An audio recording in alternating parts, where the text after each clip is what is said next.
Bom, então nós vamos fazer um vídeo aqui para falar sobre o projeto das compras institucionais e os circuitos curtos da agricultura familiar, né, nessa proposta EAD de formação aí dos atores envolvidos com o PAA, com o PNAE, nesse trabalho realizado aí, então pela Universidade Federal Fronteira Sul. Eu sou Rafael Reis, sou nutricionista, trabalho como membro, né, conselheiro também, né, do Conselho Municipal de Segurança Alimentar e Nutricional de Marechal Cândido Rondon. Tive a oportunidade de ser conselheiro estadual de Segurança Alimentar e Nutricional entre 2015 e 2017 e desde 2012 membro dos conselhos municipais, então seja de Toledo, de 2012 a 2015 e de 2015 até atualmente, 2019, membro do Conselho Municipal de Marechal Cândido Rondon. Falando do CONSEI, a gente precisa talvez discutir alguns conceitos, e esses conceitos eles vão ser importantes para a gente entender a relevância então das compras públicas, né? O principal conceito, um dos conceitos, é o que é o CONSEI, né? Não sei se está claro para todo mundo, mas o CONSEI ele é um espaço institucional no qual se discute, onde é uma oportunidade da sociedade participar, né, na formulação, no monitoramento e na avaliação de políticas públicas de segurança alimentar e nutricional, com vistas a promover então aquele direito humano à alimentação adequada.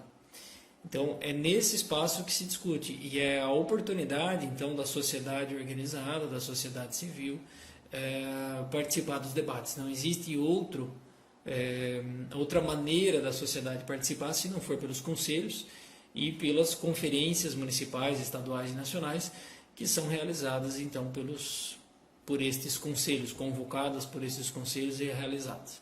Destas conferências então saem propostas e ações que irão contemplar um plano, seja ele plano municipal, plano estadual ou plano federal, com as ações de segurança alimentar e nutricional. Então, o conselho é isso que é o conselho, né? É isso que ele faz, essa é a sua função. Ele é composto por 2/3 da sociedade civil e 1/3 do governo, ou seja, uma grande parte dos conselhos a nível municipais, eles são compostos por 4 secretarias municipais, né? Normalmente agricultura, assistência social, educação e saúde, minimamente essas, tem municípios que têm outras. E aí, então se nós temos 4 GOV, então nós precisamos de 8 instituições, né, da sociedade civil, isso seria os 2/3, né? E aí essas instituições então são instituições religiosas, instituições de ensino superior, seja privada ou pública, associações de agricultores familiares, cooperativas, sindicatos, né, de trabalhadores, também as associações de profissionais, né, então associação de nutricionistas, associação de técnicos, associação de agrônomos ou de outras especialidades, assim como os centros de apoio e assistência técnica, né? Como no Paraná existe o CAPA, Paraná e Rio Grande do Sul existe o CAPA, né, que é o Centro de Apoio e Promoção à Agroecologia, né? Então, assim existem outras iniciativas também de ATER, Assistência Técnica e Extensão Rural, relacionado com a temática da segurança alimentar e nutricional. Os objetivos do Conselho, então, é subsidiar ações, né, a realização de ações de segurança alimentar e nutricional que possam promover o desenvolvimento, o direito humano à alimentação adequada. É isso, todo cidadão tem o direito, né, humano a ter uma alimentação adequada. E uma alimentação adequada não é só um prato cheio em quantidade, mas que tenha qualidade nesse prato, né? Então hoje no Brasil a maior parte da população, né, poucas pessoas não conseguem ter um prato cheio de comida. Mas qual a qualidade dessa alimentação? Se nós começarmos a discutir a qualidade, talvez mais do que 50% da população não tem qualidade no seu prato, né? Qual a quantidade de açúcar, qual a quantidade de sal, qual a quantidade de gordura, qual a quantidade de agrotóxico, de corante, de conservante que tem nesse alimento que está no nosso prato. Haja vista que a obesidade ela é crescente, a diabetes é crescente, as doenças renais, doenças crônicas no modo geral, né? Hipertensão, diabetes, doença renal, doenças degenerativas, elas são crescentes, né? A principal causa de morte no Brasil são as doenças cardiovasculares, que estão diretamente relacionadas com a nossa alimentação. Então, se nós estamos numa condição de sobrepeso, de obesidade, anemia e outras carências, né? Ou excessos, já configura uma condição de insegurança alimentar.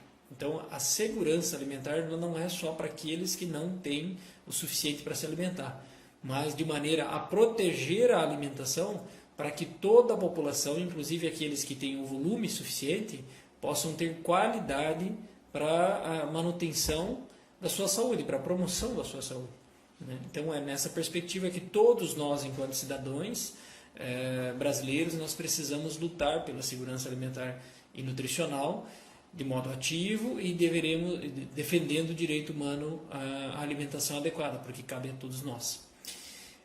O histórico do CONSEA. O CONSEA já foi montado, elaborado, implantado em 1993, uma tentativa no governo Itamar Franco, e não funcionou, não fluiu muito bem, e depois nos governos, em 1995, ele foi extinto e não teve assim aquele apoio institucional, né, governamental, e ele deixou de existir. Na época ele tinha como meta já articular essas 3 esferas de governo, federal, estadual e municipal, e fazer, então, elaborar um plano de combate à fome e à miséria, que inclusive era muito mais grave naquela época, naquela década, no Brasil do que hoje. Então, apesar dele não ter ocorrido, né, ele foi extinto, ele é retomado de modo paralelo ao governo federal. O Instituto da Cidadania ele apresenta em 2001 o chamado Projeto Fome Zero. Esse projeto ele traz algumas propostas para se discutir, então, a superação da fome, da pobreza, da miséria. E essa ideia é comprada pelo governo Lula, então, a partir de 2003, e ele cria o CONSEA, né, através inicialmente de um decreto e depois de uma lei.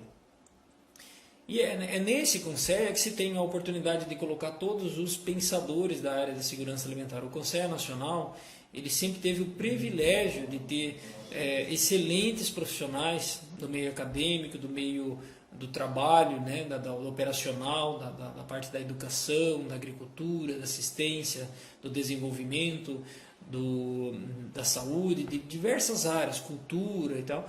Sempre teve o privilégio de ter vários pensadores, nobres pensadores com muito conhecimento, e de modo a não gerar custos, né, para a nação. Então, simplesmente o custo do deslocamento desses pensadores e desses propositores.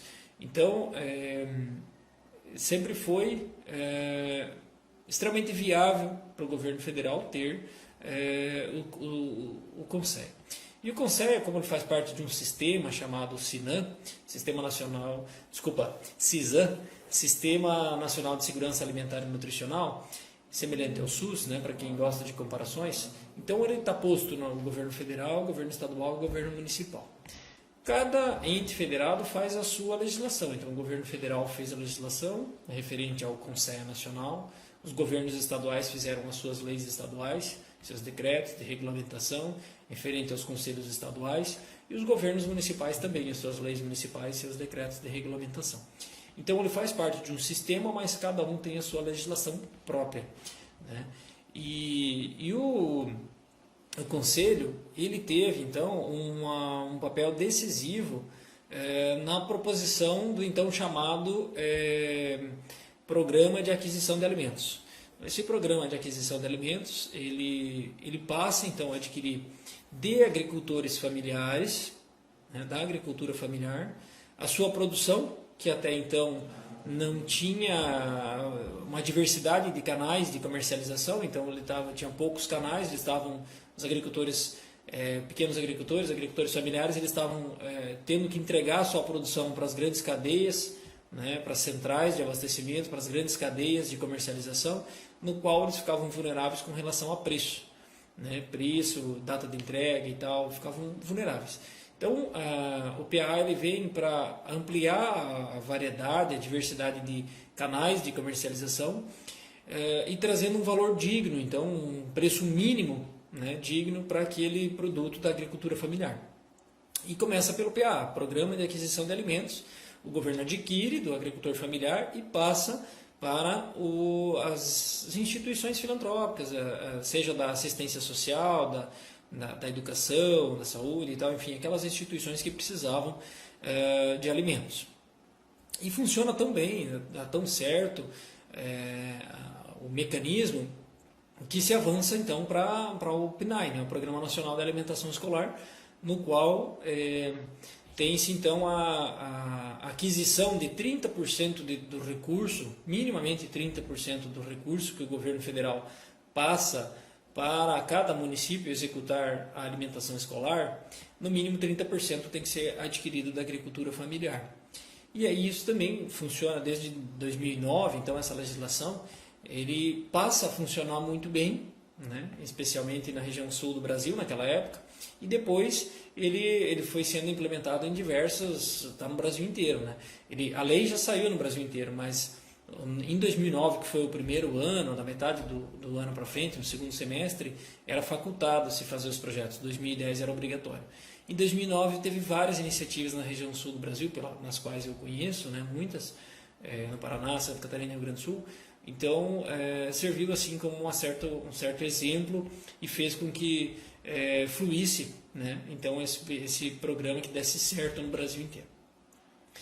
Do ponto de vista da alimentação, daquela proteção que eu falei, daquela segurança, daquela qualidade de alimentação que está no conceito de segurança alimentar e nutricional, é um ganho extraordinário, porque anteriormente se adquiria para a alimentação escolar produtos industrializados, ou seja, você adquiria um pudim que era um pó que só dissolvia, uma sopa que vinha em pó, que dissolvia só na água, né, com corantes, com conservantes, com grande quantidade de sal,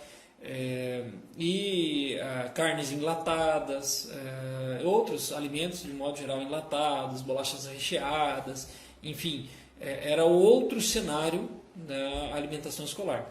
E a partir do momento que pode se adquirir então da agricultura familiar, esse prato ele fica muito mais vivo, porque ele tem frutas, legumes e verduras frescas, produzido localmente, com menor quantidade ou isento de agrotóxico, assim como também valoriza os produtos artesanais, os produtos da cultura alimentar tradicional, como por exemplo a bolacha caseira, né, o pão caseiro, regiões que são acostumadas com outros tipos de cuca, com outros tipos de alimentos também, então ele valoriza essa regionalização, né?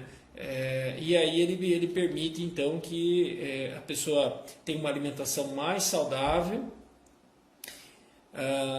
garante renda para o pequeno agricultor, que antes ele tinha uma renda inferior ou ele não tinha canais de comercialização suficiente, então melhora a renda, né? O acesso à alimentação saudável, então, e promove a saúde. Então, assim, foi um combo, né, que o programa trouxe, que foi muito bem encaixado e que serve de referência para o mundo inteiro. Diversos países vêm visitar o Brasil para conhecer essa realidade. E daí nessa caminhada, então, como eu falei para vocês, tive a oportunidade de participar de conferências municipais, estaduais, nacionais, e ali nós tivemos um grande aprendizado. A segurança alimentar e nutricional hoje, para mim, enquanto nutricionista, ela dá um sentido para o meu trabalho. Porque eu falar para o meu paciente que eu trabalho, que eu luto para ter uma alimentação mais adequada, uma alimentação mais saudável, com menos agrotóxico, com uma variedade maior de produtos locais, com circuitos curtos de comercialização, na qual a renda fica aqui, ao invés de concentrar renda na mão de grandes companhias, muitas vezes multinacionais, né, nos produtos industrializados. Então, isso faz muito mais sentido para mim, enquanto nutricionista, enquanto pessoa também, para que o meu trabalhar, no meu dia a dia, defender essa proposta é muito mais coerente do que defender uma proposta única, exclusivamente, que é para cumprir meta, que é para bater o número X de vendas e que aquele produto é sabido que não é saudável ou que pode até adoecer as pessoas, né? Então, essa perspectiva de alimentação, o direito humano à alimentação adequado para as pessoas, engrandece e enobrece o trabalho do nutricionista, o trabalho dos agricultores familiares e daqueles diversos atores envolvidos no processo, seja uma cozinheira, uma merendeira da alimentação escolar, os professores trabalhando em sala de aula com as crianças, os diversos gestores públicos que estão executando essas compras, demais servidores públicos, né? Então, todas as pessoas que estão envolvidas no processo e a comunidade em si, porque fortalece circuitos curtos. Então, com essa compra institucional, né, da agricultura familiar, fortaleceu e esse agricultor ele tem mais produtos hoje para pôr na feira local. Então, ele consegue oferecer uma alimentação saudável não só para a alimentação escolar e para essas compras institucionais, mas também para toda a comunidade na qual ele está enraizado, né? Ele tem a sua área de produção. Então, fechou muito bem essa proposta, né? Porém, no entanto, nós tivemos, em 1º de janeiro de 2019, nós tivemos uma medida provisória, a medida provisória 870, assinada pelo presidente Jair Bolsonaro, no qual ele tornou extinto o Conselho Nacional. Ele só tem poder sobre o Conselho Nacional, porque o Conselho Estadual e Municipal tem a sua legislação própria. Então ele tornou extinto o Conselho Nacional, ele tentou tornar extinto. Todos esses movimentos, essas pessoas que participam, que estão relacionadas com a defesa do direito humano à alimentação adequada, se envolveram então no debate e conseguiram então sensibilizar, criar um grupo de trabalho, uma frente de trabalho de segurança alimentar e nutricional no Congresso Nacional e então conseguimos que o Conselho seja recriado. No entanto, o presidente ele ainda insiste em manter o Conselho, né, vincular ao Conselho a política de segurança alimentar e o Conselho no Ministério da Cidadania, e de maneira a mudar essa composição. A tentativa dele é de deixar a sociedade civil fora do Conselho, de maneira que somente o Poder Executivo decida sobre as ações. Então ele vai contra a Constituição Federal, que garante a participação social. Nós precisamos ter essa clareza, né, fazer, se necessário for fazer uma releitura de partes da Constituição, onde se garante essa participação social, né, e fazermos essa defesa, independente de opção política por este presidente ou por outro. O que nós temos que defender é a segurança alimentar e nutricional, os conselhos, para que eles, como instâncias de participação social, de debate, de desejo da sociedade, sendo propositivos, né? E então ali nós precisamos estar engajados, nós precisamos estar comprometidos com esse direito humano à alimentação adequada. Esse é o nosso foco, independente de quem seja o governante, a nível municipal, estadual ou federal. E assim, o que é que os conselhos, então, o Conselho Nacional está um pouco parado até se decidir isso, esses entraves jurídicos e tudo mais, mas os conselhos estaduais e municipais estão ativos, são independentes e precisam agir. Eles estão num sistema, mas são independentes, são autônomos, eles devem continuar agindo e tomando as suas ações. Então, o que é que a gente precisa colocar em pauta nos conselhos municipais de segurança alimentar e nutricional? Debater sobre fruticultura, né? Como que está a fruticultura. Muitos municípios adquirem frutas dos grandes centros produtores de frutas. Tem frutas que vêm da região nordeste para o sul, do sul para o nordeste, vice-versa, e centro-oeste, sudeste, norte, vai girando. Então, isso frutas da cultura local, né? Vou dar um exemplo aqui da região sul. A manga, tem manga que vem do nordeste, né? Além da manga produzida aqui, lógico, mas fora de época, a manga vem do Nordeste, assim como o melão e outras frutas, outros alimentos têm vindo. Encontrei no mercado outro dia cenoura do Espírito Santo, brócolis e couve-flor de Minas Gerais, aqui no estado do Paraná, sendo que tem os agricultores que produzem. Assim como lá, também tem os agricultores, né? Então, tem que chegar mais próximo, né? Circuitos curtos. Então, discutir fruticultura, discutir assistência técnica e extensão rural para frutas, legumes e verduras, discutir assistência técnica para alimentos orgânicos, discutir assistência técnica e programa de promoção de agroindústrias familiares, para que os agricultores eles possam transformar a sua produção, fazer geleias, chimias, né? Compotas, compotas de legumes. Né? O agricultor familiar, muitos deles que trabalham com olericultura, trabalham com folhas. É importante incluir, além das folhas, legumes, cenoura, beterraba, vagem, brócolis, couve, de maneira que possa transformar, pode fazer compotas, possa congelar, possa entregar uma mandioca já processada e congelada ou embalada a vácuo. Então é importante a gente pensar sobre isso. Amendoim processado, assim como também já entrar até um pouco nos alimentos processados hoje, visto que tem essa necessidade de ter então a praticidade, né? Até processados a vácuo, né? Por exemplo, uma cenoura, uma beterraba ralada a vácuo. Então existem várias iniciativas. Aqueles alimentos tradicionais, a bolacha, né? A bolacha pintada, o pão caseiro. Hoje a gente vê que a maioria das panificadoras elas trabalham com pães congelados. Então eles pegam esse pão, já que tem também corante, conservante e tal, e colocam para assar. Apenas isso na panificadora, então eles não fazem o pão caseiro. Existe uma carência de pão caseiro, pão de qualidade para a sociedade. Né? Então um pão bem feito, com memória afetiva de tempos anteriores, ele vai ser bem comercializado, seja ele pão de trigo, de milho, milho com mandioca, de cará, de inhame. Então existem inúmeros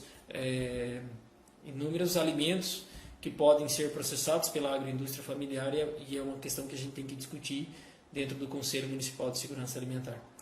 E assim como também o enfrentamento da obesidade. Nós precisamos pensar uma estratégia intersetorial de enfrentamento. Quando eu falo intersetorial, não é só o setor saúde, é todas as áreas da sociedade, inclusive a associação comercial, inclusive a associação de moradores, comunidades religiosas, enfim, nós precisamos discutir enquanto sociedade o enfrentamento à obesidade. É muito comum, tem municípios que realizam a brincadeira na praça, no Dia das Crianças. Ali um exemplo clássico do que a gente tem feito com as crianças. Não só com as crianças, mas vamos discutir as crianças. A gente tem bombardeado as crianças com excesso de doce. Muitas vezes nesses espaços não tem uma fruta disponível para a criança. Né? Então a criança está condenada a consumir suspiro, algodão doce, sorvete seco, bala, pirulito, picolé, sorvete, pipoca colorida. Né? Pipoca em si até não seria o problema, mas o colorido do corante. Né? Então nós precisamos discutir isso.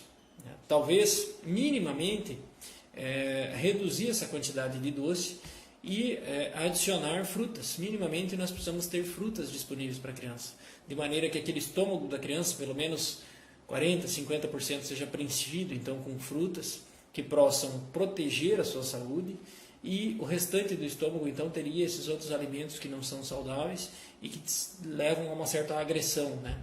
Então a proteção e a agressão ao mesmo tempo. Hoje nós estamos num cenário em muitas cidades que só tem a agressão, só o alimento não saudável, não tem uma proteção. Né? E assim também para os adultos, a gente faz um evento, né? Eu falo a gente enquanto sociedade, faz um evento, só tem refrigerante, talvez água, né? Mas não tem suco natural, não tem outras opções. Então você condena a comunidade a consumir o refrigerante. Tem espaços onde o copo de suco é 5 e o refrigerante é 4. Tem algum erro nesse processo. Nós precisamos discutir isso enquanto sociedade, porque nós estamos adoecendo. É muito triste, eu trabalho na saúde pública hoje, é muito triste nós vermos um pai infartado, né? Com a família chorando, né? Com a esposa, com os filhos chorando, ou como recentemente aconteceu no município que eu resido, um jovem de menos de 40 anos infartado. Né? Então, enfim, todas as outras doenças também, né?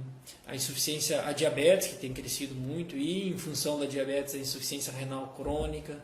Né? Nós estamos caminhando numa necessidade para a saúde cada vez maior de procedimentos cirúrgicos. O SUS não suporta isso, o SUS não aguenta isso.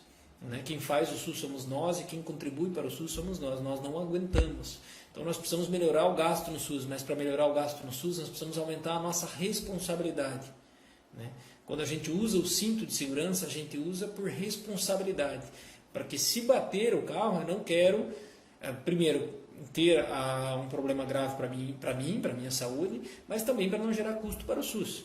Então, quando eu vou me alimentar, eu tenho que me alimentar de maneira que eu proteja também, semelhantemente ao cinto de segurança, que eu proteja a minha saúde e que também contribua para a economia do SUS. Eu não posso ser irresponsável de consumir o quanto eu quiser de açúcar, o quanto eu quiser de refrigerante, o quanto eu quiser de produtos industrializados, inclusive açúcar, gordura, sal, corantes, conservantes, e o dia que eu passar mal, eu tenho o meu direito. Lógico que tenho o direito, mas nós precisamos amadurecer nessa proposta de responsabilidade.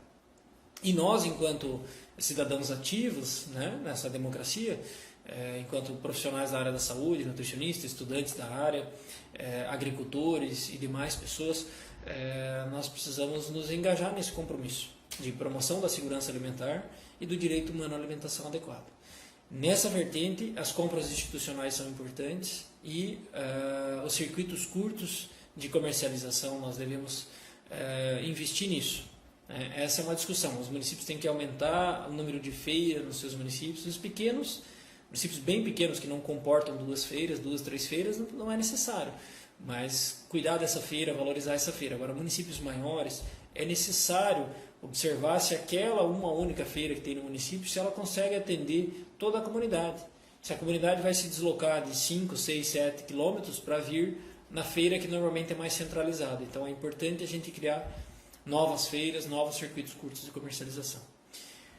Espero ter contribuído com vocês nesse estudo, nesse aprendizado, e me coloco à disposição, né, através do e-mail rafaelnutribem@hotmail.com. Agradeço a professora Rosane Trix e a Universidade Federal Fronteira Sul por essa oportunidade de contribuir no processo de aprendizado, de conhecimento sobre segurança alimentar e direito humano à alimentação adequada. Um abraço e sigamos na defesa dessa causa.